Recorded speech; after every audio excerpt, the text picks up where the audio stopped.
ایک شخص جو ہے پیشاب کے چھینٹوں سے نہیں بچتا تھا اور دوسرا شخص چغلیاں کھاتا تھا، غیبتیں کرتا تھا، چغلی ایک دوسرے میں لگاتا تھا. ان دونوں کے اوپر اس کی وجہ سے عذاب ہو رہا ہے. ان دونوں کے اوپر اس کی وجہ سے عذاب ہو رہا ہے. اے میرے صحابہ، جاؤ کھجور کی ٹہنی لے آؤ. صحابہ گئے، کھجور کی ٹہنی، ترک کھجور کی ٹہنی کاٹ کے لائے. حضرت صلی اللہ علیہ وسلم نے اس کو چیرا بیچ سے کاٹا اور ایک قبر پہ ایک ٹہنی رکھ دی، دوسرے قبر پہ دوسری ٹہنی رکھ دی چیر کر کے. اور آپ نے فرمایا کہ جب تک یہ ٹہنی تر رہے گی تب تک ان کے اوپر عذاب ہلکا رہے گا، کیونکہ یہ سب اللہ کی تسبیحات بیان کر رہی ہیں. یہ دلیل ہے ہماری خواجہ معین الدین چشتی اجمیری کے مزار پر ٹرک بھر پھول چڑھانے کے لیے، گلبرگہ کے بندہ نواز کے قبر پر پھول چڑھانے کے لیے، داتا گنج حجویری کی قبر پر پھول چڑھانے کے لیے، گلی سڑک نگر بستی اولیاء صالحین کا نام لے کر کے جتنے بھی قبر مزار بنے ہیں سب کو کیوڑے اور عطر سے دھلنے کے لیے یہ دلیل ہے، کیونکہ حدیث میں موجود ہے. اب آپ جب یہ سنو گے کہو گے یار یہ بخاری شریف تو واقعی ربانی صاحب نے بتلایا بڑی صحیح کتاب ہے، یہ تو قرآن کے بعد بڑی صحیح بات ہے، لیکن ربانی صاحب نے یار یہ بات نہیں بتائی. دیکھو یہ مولوی لوگ بھی ڈنڈیاں مارتے پھرتے ہیں. ربانی صاحب نے تو کہا کہ پھول چڑھانا حرام ہے، قبروں کو سجانا حرام ہے، گنبد چڑھانا. اسلام اور قبروں کی پوجا بڑی سبوں نے سنی ہوگی الحمدللہ. یہ حرام ہے، وہ حرام ہے، یہ شرک ہے، وہ شرک ہے. تو ربانی صاحب بھی بڑے دعوے کے ساتھ بولتے ہیں جھوٹ نہیں بولتا، میں یہ نہیں کرتا. لوگوں حدیث سنو، لوگوں یہ تو جھوٹ بول رہے ہیں. واقعی آپ کے دماغ میں یہ بات آئے گی، اگر آپ کو ہوش نہیں ہوگا تو آئے گی، اگر ہوش ہوگا تو آپ یہ جب فارمولہ آپ کے دماغ میں ہوگا منہج، تو آپ سمجھو گے، سوچنے پہ مجبور ہوگے، کہو گے نہیں یار یہ جھوٹا تو ہے، یہ مولوی صحیح نہیں ہو سکتا. ضرور کہیں نہ کہیں ہماری سمجھ میں ٹھیک ہے نہ آوے، لیکن یہ ضرور کہیں نہ کہیں ڈنڈی مارتا ہے، کیونکہ یہ لوگ بغیر ڈنڈی مارے ان کا دین ہی صحیح نہیں ہو سکتا. یہ ہے حدیث صحیح بخاری کی. آپ کہیں گے واقعی صحیح بخاری میں تو ہے، اللہ کے نبی نے جب کھجور کی ٹہنیاں چڑھائیں جواز مل گیا تو خلاص ٹرک کے پھول چڑھاؤ. ہے تو حدیث میں اللہ کے نبی نے چڑھائی، اس لیے ہم بھی خواجہ معین الدین چشتی کے مزار پہ پھول چڑھاتے ہیں، داتا گنج حجویری کے مزار پہ پھول چڑھاتے ہیں، پاک بٹن کے اوپر پھول چڑھاتے ہیں، پتیاں چڑھاتے ہیں، سب کرتے ہیں. حدیث میں ہے اس لیے ہم بھی کرتے ہیں. یہ نتیجہ ہے کس بات کا معلوم ہے؟ ہمارے ہاں ایک مثل مشہور ہے، الٹا چور کوتوال کو ڈانٹے. الٹا چور کوتوال کو ڈانٹے مطلب کیا ہے؟ مطلب یہ ہے کہ وہ چور ہے اور چور ہو کے خود ہی چور کہہ رہا ہے، کوتوال کو کہہ رہا ہے یہ چور ہے. وہ چوری کرتے ہیں، الزام ہمارے اوپر لگاتے ہیں. ہم نے کہا اب سمجھو اس بات کو، یہ ہے اختلاف کی جڑ، اس کو سمجھ لو اچھی طرح سے. ہم نے کہا ٹھیک ہے، صحیح بخاری کی حدیث ہے سب، تم نے سمجھا اس کو اپنے مزاج سے، مزاروں کو سجانا شروع کر دیا، پھول چڑھانا، اگربتیاں چڑھانا، عود سب کچھ کرنا شروع کر دیا. یہ بتاؤ یارو تم تو مقلد ہو، بڑا تقلید کا دم بھرتے ہو. میں صحابہ کو ابو بکر کی تقلید نہیں کرتے، عمر کی تقلید نہیں کرتے، عثمان کی تقلید نہیں کرتے، تابعین کی تقلید نہیں کرتے. چلو اماموں کی بات آتی ہے، ہم زیادہ دور نہ جائیں. نبی نے یہ کام کیا ہے بے شک، لیکن یہ بتاؤ یہ حدیث پاک جو آج سمجھ کر آپ مزاروں پر پھول چڑھا رہے ہیں، اس حدیث پاک کو ابو بکر رضی اللہ تعالیٰ عنہ نے نہیں سمجھا تھا؟ میں آپ کو منہج بتا رہا ہوں، منہج. اس حدیث کو حضرت عمر فاروق اعظم نے نہیں سمجھا، اس حدیث کو فاطمۃ الزہرا نے، حضرت علی نے، عثمان غنی نے، عائشہ نے نہیں سمجھا رضوان اللہ علیہم اجمعین. آخر نبی کائنات کی وفات کے بعد خلافت ابو بکر رضی اللہ عنہ کے ہاتھ میں آئی.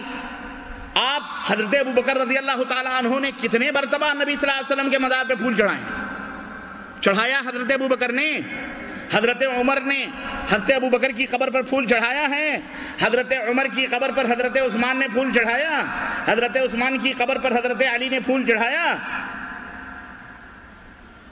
جب یہ حدیث انہوں نے دیکھی، سنی، پڑھی، اللہ کے نبی کے ساتھ تھے، انہوں نے یہ کام نہیں کیا، تو اعلیٰ حضرت 1400 برس کے بعد آپ کے پاس کیا جبریل امین آ کے کان میں پھونک کے گئے ہیں کہ پھول چڑھاؤ،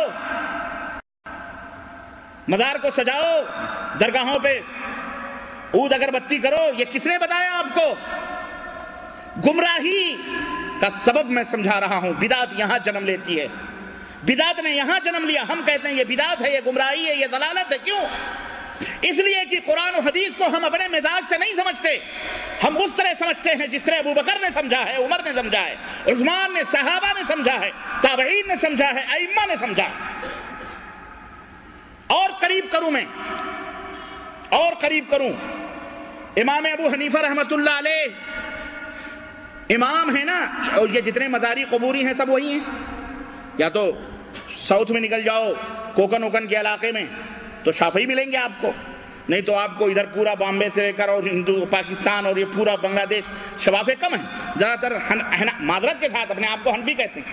یہ جتنے مزار پوجنے والے ہیں سب حنفی، اور سب نہیں تو تقریباً نہیں، سب حنفی ہیں، سب حنفی ہے، شیعہ ہیں، حنفی ہیں یا شیعہ ہیں۔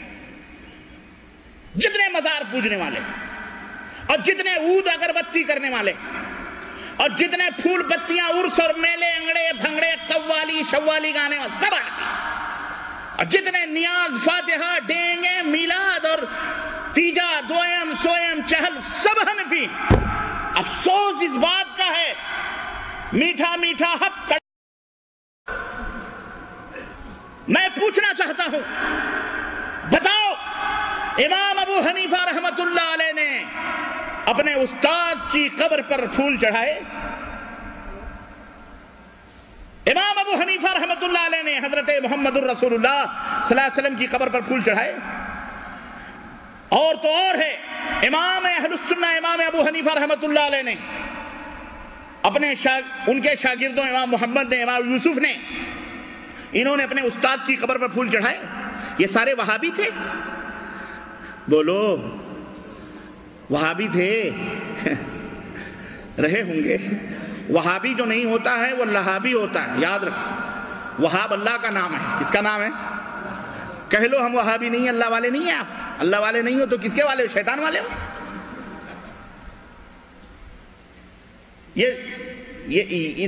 یہ میرا مزاج نہیں ہے، یہ میں نے آپ کو صرف ایسے کہہ دیا، ورنہ یہ سب چیزیں کہنے کے لیے بہت ہے، کہنے کی ضرورت نہیں ہے۔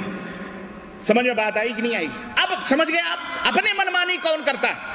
تیجا امام ابو حنیفہ نے کیا، میں ابو بکر عمر عثمان غنی رضوان اللہ صحابہ تابعین کو میں ابھی سائیڈ میں کرتا ہوں۔ اس حدیث پاک کی بنیاد پر یا اور جو بھی حدیثیں پیش کی جاتی ہیں، تیجا دوئم عود اگربتی نبی صلی اللہ علیہ وسلم کے غیب کے بارے میں، ان سب چیزوں کے بارے میں، کیا یہ عقائد امام ابو حنیفہ رحمۃ اللہ علیہ کے تھے؟ امام شافعی کے تھے؟ ارے امام ابو حنیفہ رحمۃ اللہ علیہ کا عقیدہ تو یہ ہے کہ شاہ ولی اللہ محدث دہلوی اپنی کتاب کے اندر لکھتے ہیں کہ ایک دفعہ امام ابو حنیفہ گزر رہے تھے، ایک شخص قبر کے اوپر چلا رہا تھا، پیشانیاں رگڑ رہا تھا۔ کہا کیا کر رہا ہے؟ کہا صاحب قبر سے استمداد کر رہا ہوں۔ کہا کتنے دن سے؟ کہا بہت دنوں سے آ رہا ہوں، اس سے کچھ مانگ رہا ہوں۔ امام ابو حنیفہ نے کہا اللہ کی قسم، پیشانیاں رگڑ رگڑ کر تیری ہڈیاں گھس جائیں گی، یہ تیری آواز بھی نہیں سن سکتا ہے۔ جواب دینا تو بڑے دور کی بات نہیں۔ امام ابو حنیفہ رحمت اللہ علیہ کا عقیدہ ہے کہ مردے نہیں سنتے ہیں، جو یہ عقیدہ رکھے وہ کافر ہے۔ میں نہیں کہتا، میں نے کہا میں نے کبھی اپنے ڈنڈے سے نہیں مارا، میرا ڈنڈا قرآن ہے اور حدیث ہے۔ میں مریض کو اسی سے چت کرنے کی کوشش کرتا ہوں۔ نہیں سمجھ میں بات آئی؟ تکلیف نہیں ہونی چاہیے، حقائق ہیں یہ۔ نبی کی سنتوں کی اہمیت ہماری نظروں میں گھٹ گئی، اور امتیوں کے طور طریقے لے کے ہم بندر کو ہلدی مل گئی تو پنساری بن بیٹھا ہوا، اور جو بیچارہ پنساری ہے اس کو فقیر بنا دیا گیا، یہ فقیر ہے۔ اے لوگو امام کائنات کے دامن کو پکڑو، نبی رحمت صلی اللہ علیہ وسلم سے چمٹو، اپنے ایمان اور عقیدے کو نبی کائنات صلی اللہ علیہ وسلم کی طرح بناؤ۔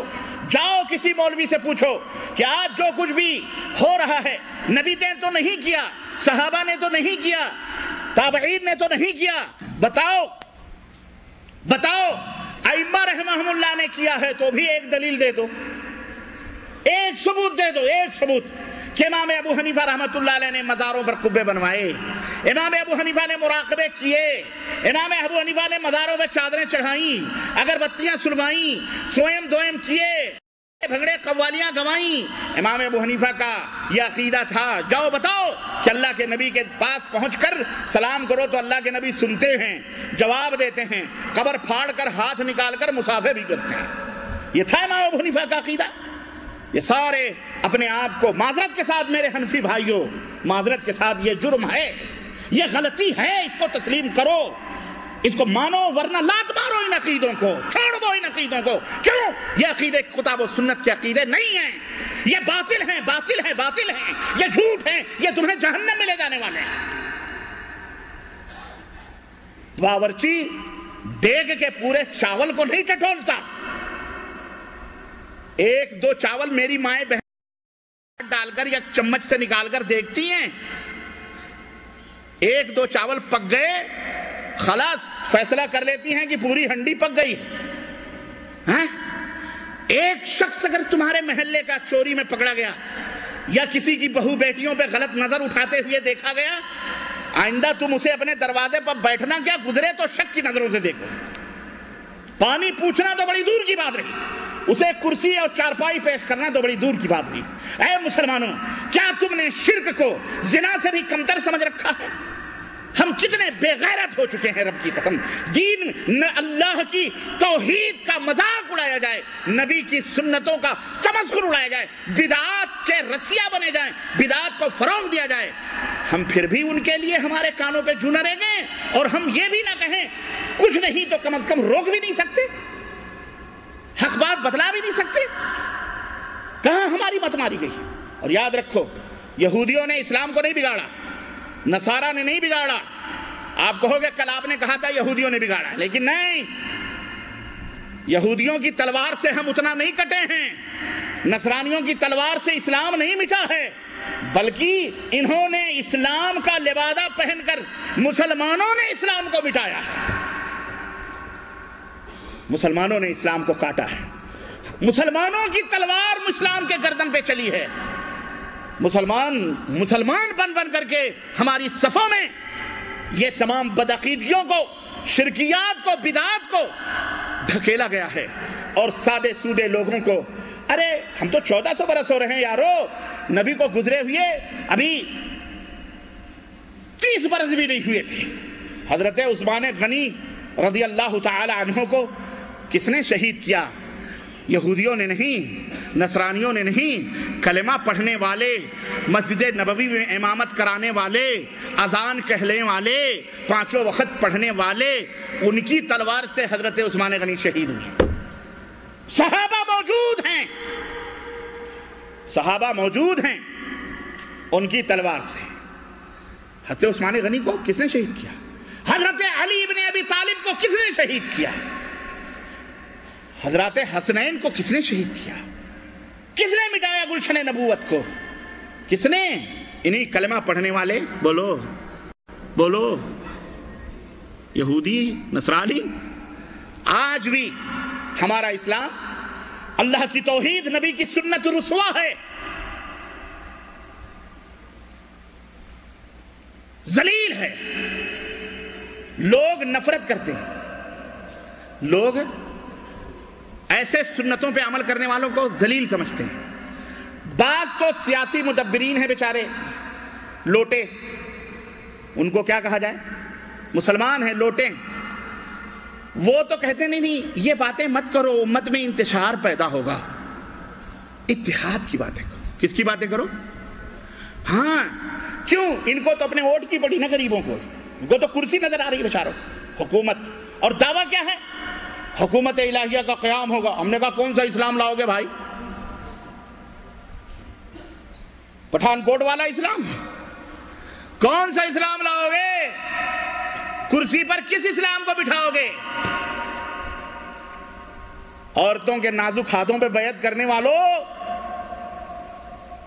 کس اسلام کی بات کر رہے ہو تم؟ وہ اسلام جو پیغمبر اسلام حضرت محمد الرسول اللہ نے پیش کیا تھا، وہ اسلام جو ابو بکر عمر طلحہ زبیر کا اسلام تھا، وہ اسلام جو ائمہ کا اسلام تھا، محدثین کا، وہ اسلام جو امام احمد بن حنبل امام اہل السنہ کا اسلام، وہ اسلام جو امام ابن تیمیہ کا اسلام، وہ اسلام جو ابن قیم کا اسلام، وہ اسلام جو محمد بن عبد الوہاب نے یہاں پیش کیا، وہ اسلام جو اسماعیل شاہ سعید دہلوی نے پیش کیا، وہ اسلام کی ضرورت ہے، وہ حکومت کرے گی۔ یہ اسلام چوچو کے مربے والا، رب کی قسم ہے، اللہ کی قسم ہے، جاؤ یہ بات نوٹ کر لو۔ میں نے بہت پہلے ایک بات کہی تھی، کسی نے کہا تھا کہ اب افغانستان کی سرزمین پر دنیا ایک ہمارے مذہب کے نام کی حکومت دیکھے گی۔ ہم نے کہا کائنات کے رب کی قسم ہے، اے اللہ اس خواب کو کبھی شرمندہ تعبیر نہ ہونے دینا۔ تو مذہب کے نام پہ حکومت بناتے ہو، اسلام کے نام پہ حکومت بناؤ۔ اسلام، قرآن اور سنت کے پھریروں کو لہرانے کی بات کرو، اللہ اور اس کے رسول کے بالادستی کی بات کرو۔ یہ اپنے دھرم خود ساختہ مذہبوں کے نام پر سنت کا مذاق اڑا رہے ہو۔ یاد رکھو پیغمبر اسلام نے، ہم نے کہا یہ، اور اللہ نے، اللہ تو سننے والا ہے، ہم کیا ہیں؟ اس لیے کسی مذہب کی بات مت کرو، دین کی بات کرو، دین اسلام کی۔ الف لام میم ذالک الکتاب لا ریب فیہ، جس میں کوئی شک اور شبہ کی گنجائش نہیں۔ اتبعوا ما انزل الیکم من ربکم، اس دین کی بات کرو جو عرش والے نے محمد پر اتاری ہے صلی اللہ، اس کی اتباع کرو۔ وہ دین جس کے بارے میں رب نے فرمایا قل ان کنتم تحبون اللہ فاتبعونی، میرے نبی کے پیچھے چلو اگر اللہ سے محبت کا دعویٰ ہے۔ یغفر، اللہ نے فرمایا کہ اس کے پیچھے چلو گے اللہ بھی تمہیں اپنا محبوب بنا لے گا۔ یحببکم اللہ، اللہ کے محبوب بن جاؤ، اور اللہ تمہارے تمام گناہوں کو معاف فرما دے گا۔ واللہ غفور الرحیم، اور اللہ بخشنے والا رحم کرنے والا ہے۔ کیا مشکل ہے نبی کے پیچھے چلنے سے؟ کیا مشکل ہو رہی ہے بتاؤ؟ کیوں دغدغے ہیں، کیوں وسوسے ہیں؟ آج دنیا ایک ولیج بن چکی ہے، ٹیلی فون اٹھاؤ، فیکس اٹھاؤ، کتابیں موجود ہیں، تحقیق کرو۔ اتنی فرصت جنت میں جانے کے لیے دعائیں کرتے ہو، روتے ہو، چلاتے ہو، جو شوق ہے، جذبہ ہے، تو صرف رونے دھونے سے جنت نہیں ملے گی، اس کے لیے محنت کرو۔ حفت الجنت بالمکارہ، جنت کو پریشانیوں سے گھیر دیا گیا ہے۔ ایسے نہیں باپ کا حلوہ ہے کہ باپ نے کمایا، دادے کا مال باپ کا فاتحہ کرو، یہ دنیا ہے، یہاں چل جائے گا، وہاں یہ ہیلے بہانے نہیں چلیں گے، وہاں رب کا دربار ہے، رب کی عدالت ہے۔ نہیں سمجھ میں بات آئی تو میرے بھائیوں سمجھ گئے کہ نہیں سمجھ گئے؟ منہج سمجھ گئے کتاب و سنت سمجھنے کا؟ تو میں عرض یہ کر رہا تھا، ایک چوری کرنے والا، زنا کرنے والا اگر گزرے تو اسے تم چارپائی نہیں پیش کر دو، سلام چھوڑ دو گے اس سے، اگر مشہور ہو جائے وہ، تو یہ شرک اور بدعت کرنے والوں کو تم سمجھاؤ کم از کم۔ یہ بیچارے بولتے ہیں سمجھتے نہیں کرتے، ان کو سمجھاؤ بھی تو ان کو غصہ آتا ہے، غصہ نہیں آنا چاہیے۔ غصہ نہ کرو، غصہ کرو گے غصہ حرام ہے، شیطان تمہیں غصہ دلائے دے۔ دیکھ اپنے مذہب کی بات، اللہ کی قسم ہے میں حضرت محمد الرسول اللہ کے دین کی بات کروں، رب کی قسم ہے میں زندہ ہوں، 3 سال میں نے ریاض میں گزارے، یہ کوئی نئی شکل و صورت نہیں، علماء موجود ہیں آپ کے ریاض میں بھی موجود ہیں الحمدللہ غلغلہ۔ اور ایک بات اور سناؤں میں آپ کو، یہ اللہ کا فضل ہے اور خوشخبری ہے الحمدللہ ثم الحمدللہ کہ اب شرک و بدعت کی یہ ظلمتیں اور یہ تاریکیاں اپنے بستروں کو سمیٹ رہی ہیں، اور توحید و سنت کے کرنے چاروں طرف بکھرتی چلی جا رہی ہیں الحمدللہ۔ یاد رکھو یہ خوشخبری ہے، جسی وجہ سے باطل کے ایوانوں میں ہلچل مچی ہے، مولویوں کی نیند حرام ہے، اللہ کی قسم حرام ہے، قتل کی بات کرتے ہیں، مارنے کی بات کرتے ہیں۔ ہم نے کہا پچھلے دفعہ مہینے میں انڈیا میں تھا، کسی نے کہا مار ڈالیں گے، ایک صاحب نے کہا شیخ پریشان کیوں ہو، تو ایک ہی جان ہے، یا اللہ لے یا بندے لے، کیوں ڈرتے ہو؟ ہم نے کہا بہت صحیح بات ہے، کس بات کا ڈر؟ ابے اللہ نہیں چاہے گا تو کوئی مار سکتا ہے؟ شرورہ میں بم رکھ دیا گیا اسٹیج کے پاس، یہ تو اللہ کا فضل ہوا، میرے پہنچنے سے پہلے ہی پھٹ گیا۔ کیا ہے یہ؟ کیا ناٹک کر رہے ہیں؟ باؤ اللہ اس کے رسول کی مان، عقیدہ تمہارا، میں عقیدے کے تصفیہ کی بات کر رہا ہوں، اعمال کا درجہ بعد میں۔ اور سنو، دو ہی پانی ہیں، دو ہی سمندر اور دو ہی دریا ہیں جن سے عقیدے اور عمل صاف اور ستھرے ہوں گے. ایک عرش والے رحمان کا قرآن ہے اور ایک مدینے والے کا فرمان ہے. بس یہی دو چشمے ہیں جس سے عقیدے کو صاف کرو. پہلے عقیدہ صحیح کرو، پہلے عقیدہ صحیح کرو، پھر عقیدے کے بعد نماز صحیح کرو. نماز جیسا اللہ کے نبی نے پڑھی ہے اس طرح پڑھو.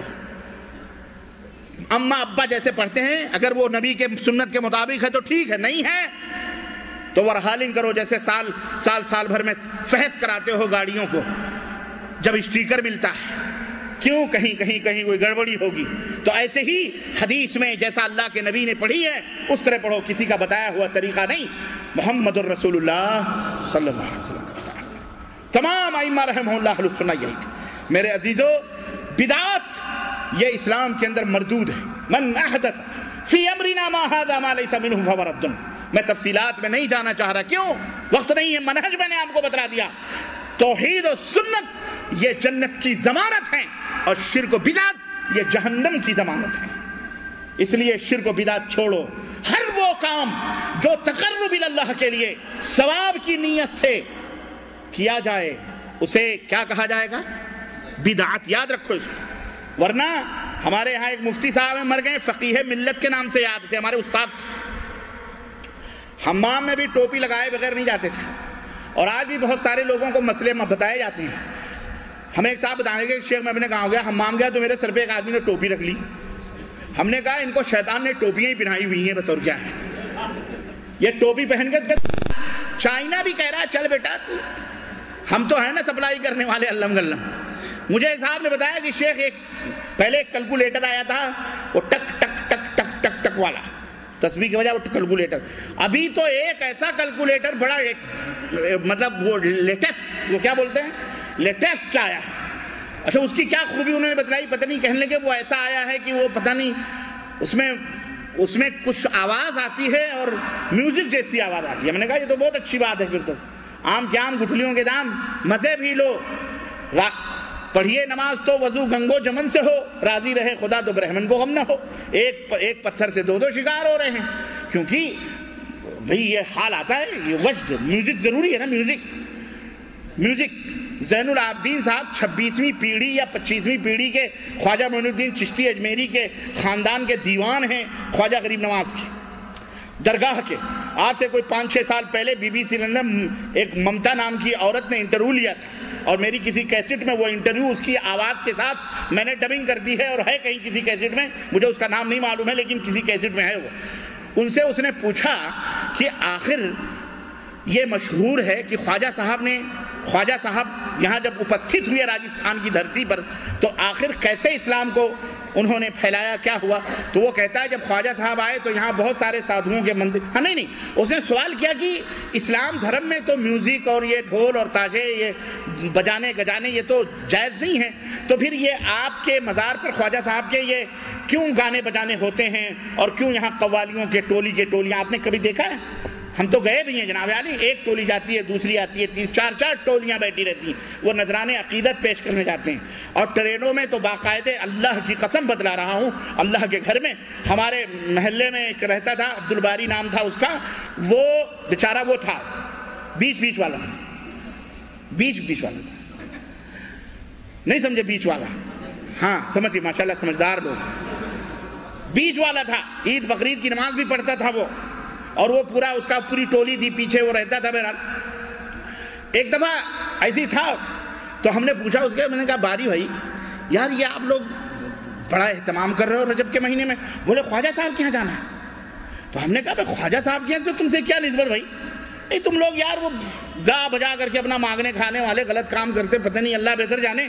تم کو بولے بھیا آپ کو نہیں معلوم؟ میں بولا نہیں، کیا بات ہے؟ کہا خواجہ صاحب ہماری برادری کے تو تھے، اللہ کی قسم بتلا.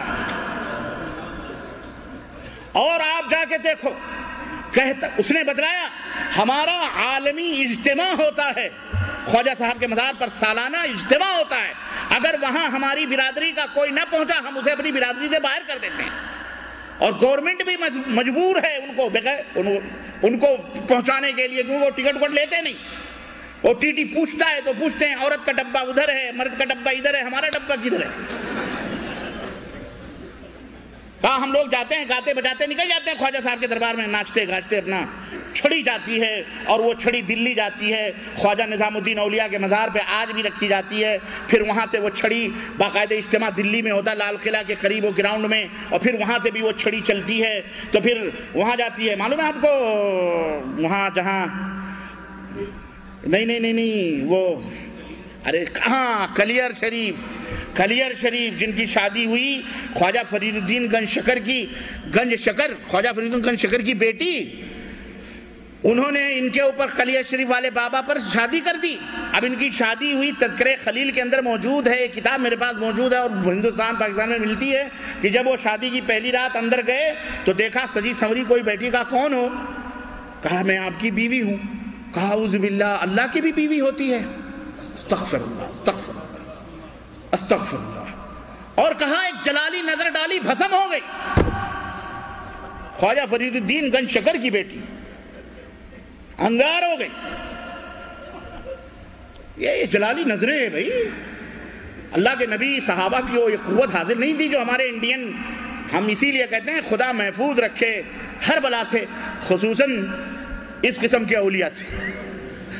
ہم ایسے لوگوں کو اولیاء یا ولی ماننے کے لیے تیار، اللہ ہو، وہ صاف ستھرا عقیدہ جو اللہ کے حبیب نے پیش کیا تھا، وہ صاف ستھرا دین جو پیغمبر اسلام نے پیش کیا تھا، الحمدللہ علمی عملی دونوں طور پر محفوظ ہے اور انشاءاللہ قیامت تک محفوظ رہے گا انشاءاللہ۔ اللہ تعالیٰ سے دعا کرو اللہ ہمیں اس کی سمجھ عطا فرمائے۔ یہ ہے سنتوں کے اوپر، سنتوں سے کتنے فائدے اور بدعت کے کتنے نقصانات ہیں۔ اس نے بتایا، اب وہ گاجے باجے کی بات، تو کہا زین العابدین صاحب نے بی بی سی لندن کے انٹرویو میں کہا اصل میں جب خواجہ صاحب راجستھان آئے اجمیر تو دیکھا کہ یہاں پر جس پجاری کی آواز خوبصورت ہے اس کی مندر میں زیادہ لوگ جاتے ہیں، تو خواجہ صاحب نے کہا اب اسلام کو ہم کو پھیلانا ہے، تو ایسے دو چار قوال بلائے، گوائے، اور پھر ڈھول تاشے دیے ان کو، اور جناب عالی اس طرح سے انہوں نے لوگوں کو اسلام کی طرف بلانا شروع کر۔ میں نے کہا اگر خواجہ صاحب ولی اللہ ہوتے، میری سمجھ میں نہیں آتا کہ اللہ کے، اور کہتے ہیں کہ ان کو اللہ کے نبی نے بھیجا تھا، تو انہیں ڈھول تاشے بجانے کے لیے بھیجا تھا؟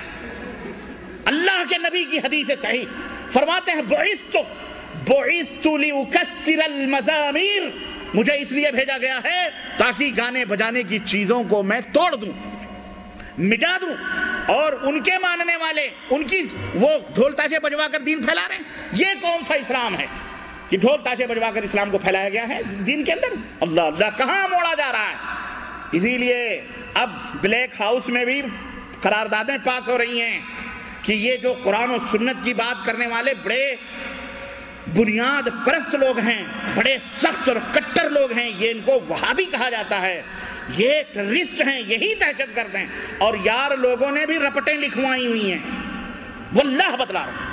اور حیدرآباد میں مجھے ہم احباب نے بتلایا کہ ہمارے نوجوانوں کو ماں باپ سے دھمکوایا جاتا ہے، اے تیرا بیٹا بڑا قرآن حدیث کی بات کر لے، نہیں تو چوکی میں ایسا گھسے گا تو پھر نکلے گا نہیں، ٹیررسٹ کے نام پہ لکھوا دیں گے، اللہ کی قسم بتا، اس طرح ڈرایا جاتا ہے۔ ہم نے سنے اپنے کانوں سے، اللہ تعالیٰ ہدایت دے۔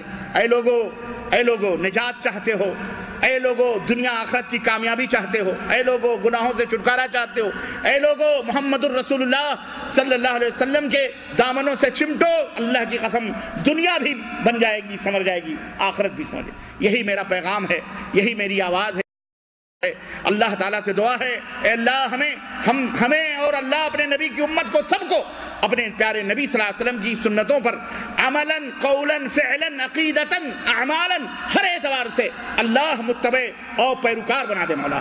اے اللہ شیطان کے چنگل سے اس امت سے نجات دلا کر اپنے نبی کے دامن سے اسے وابستہ فرما دے مولا۔ اے اللہ ہم سب کو قرآن و سنت پہ چلنے والا بنا دے مولا۔ اے اللہ ہم سب کو قرآن و حدیث پہ مرنے والا بنا دے مولا۔ ہم اپنی زندگی میں قرآن و حدیث کو نافذ کریں، اپنے گھر میں، بیوی میں، بچوں میں، پوری دنیا میں۔ اے اللہ قرآن و حدیث کے پھریرے کو لہرا دے مولا۔ اے اللہ جس طرح مملکت مملکت سعودی عربیہ میں قرآن و حدیث کا جھنڈا لہرا رہا ہے، اے اللہ تمام مسلمانوں کے ملکوں میں اسی طرح قرآن و حدیث ان کی عدالتوں میں اس کی بالادستی عطا فرما مولا، اور ان کے جھنڈے کو لہرا دے مولا۔ تمام مسلمانوں کو اپنے نبی سے سچی اور حقیقی قولی عملی فعلی ہر اعتبار سے محبت کرنے کی توفیق عطا فرما مولا۔ اے اللہ ہم سے جو گناہ ہو رہے ہیں، جو نقصیں، جو کمیاں، اللہ انہیں معاف فرما، لیکن ہم تیرے نبی کی سنتوں پہ عمل کرنے کی کوشش کرتے ہیں، ہم جد و جہد کرتے ہیں، ان میں کمی ہو جاتی ہے اور تقصیر ہو جاتی ہے، اللہ تو معاف کرنے والا ہے، لیکن ہم انکار نہیں کرتے نبی کی سنت کا، نبی کی سنت سے تحقیر نہیں کرتے، نبی کی سنت کی توحید نہیں کرتے، نبی کی احادیث کا احترام کرتے ہوئے اس کے اوپر عمل کرنے کی کوشش کرتے ہیں۔ اے اللہ ہم سب کو عمل کرنے والا بنا دے مولا، اے اللہ ہم سب کے دلوں میں اپنے نبی کی محبت ڈال دے مولا، اور مسلمانوں میں اتفاق و اتحاد بنا مولا، ہماری ماں بہنوں کو بھی حجاب پردہ کرنے کی توفیق عطا فرما، اور جتنے بھی بدعات اور شرکیات ہیں اے بار الہ ان سب سے امت مسلمہ کو نجات عطا فرما مولا، آمین یا رب العالمین۔ وصلی اللہ علی نبینا محمد وعلی آلہ وصحبہ اجمعین۔